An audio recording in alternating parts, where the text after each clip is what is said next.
mereka yang keluarkan Asy'ari dari Aswaja, saudara. Padahal Wahabi ini baru lahir abad ke-12. Aswaja udah ada dari awal, saudara, dari zaman salaf. Kok bisa yang lahir belakangan mengeluarkan Asy'ari sebagai as-sawadul a'zam, mayoritas muslimin terbesar di dunia?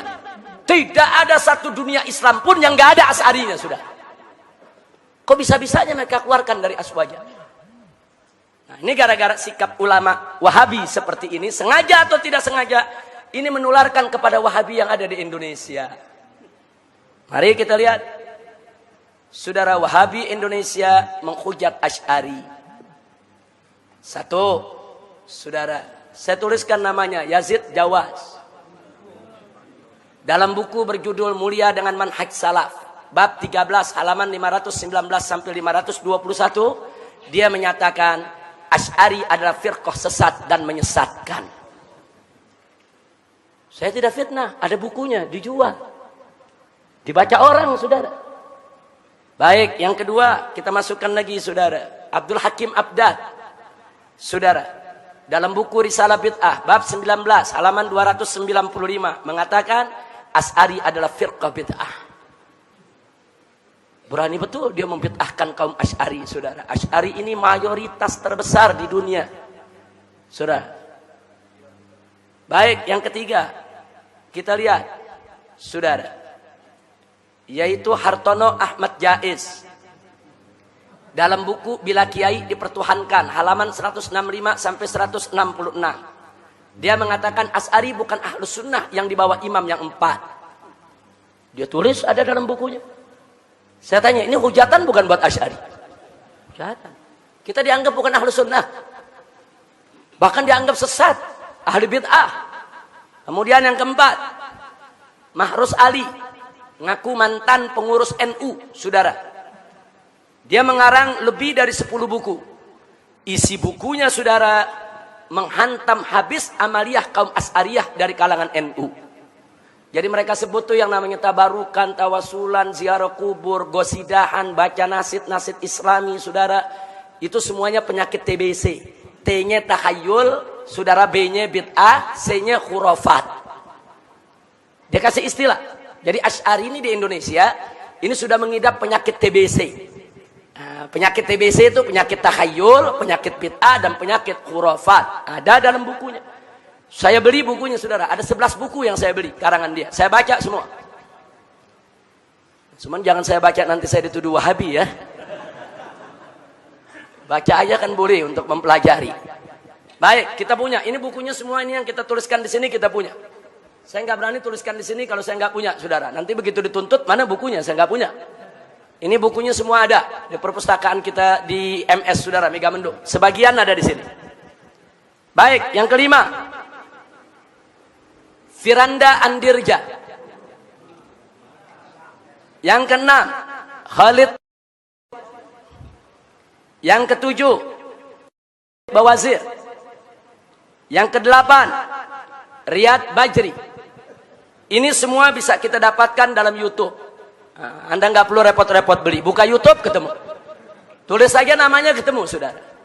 Nah, sekarang apa yang dilakukan Firanda Andirja?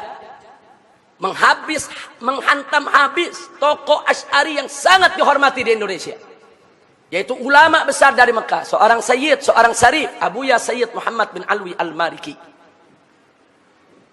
Dia hantam habis, saudara. Dia tentang semua, bahkan soal cium tangan dia musyrikan, saudara.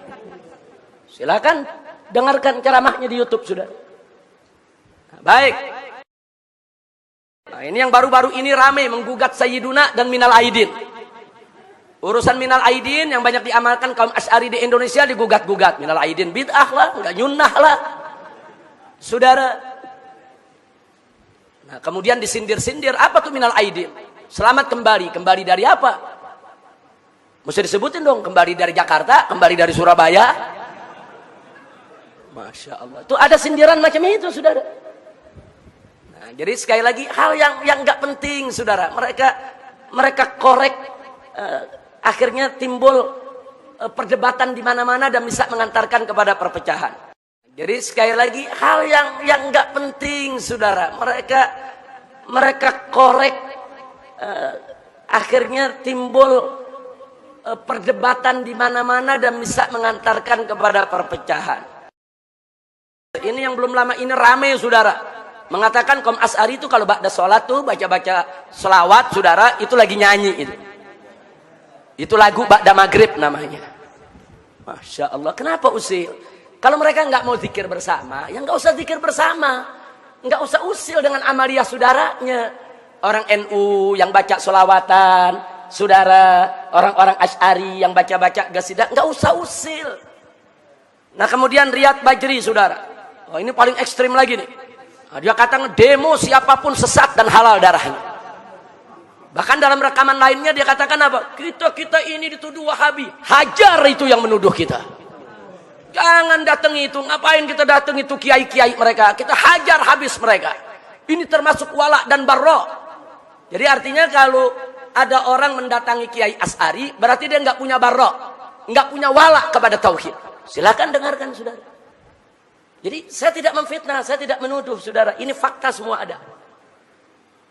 Nah, jadi kalau memang saudara-saudara saya di Wahabi yang baik, yang santun, yang selama ini dekat dengan saya, tidak mau saya mengkanter persoalan-persoalan seperti ini, tolong nasihati mereka ini. Nasihati saudara-saudara mereka.